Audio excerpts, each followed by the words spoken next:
Biz de öz adımızdan təbrik edirik. Allah xoşbəxt eləsin. Yar yandan olsun.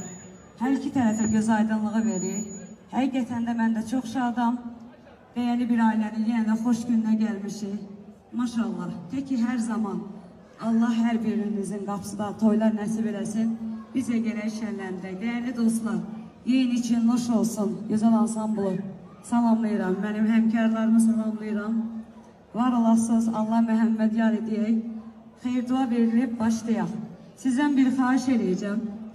Ürəkdən, bəyimizi, gəlinimizi istəyənlər, ürəkdən alqış istəyirəm, adız olayım.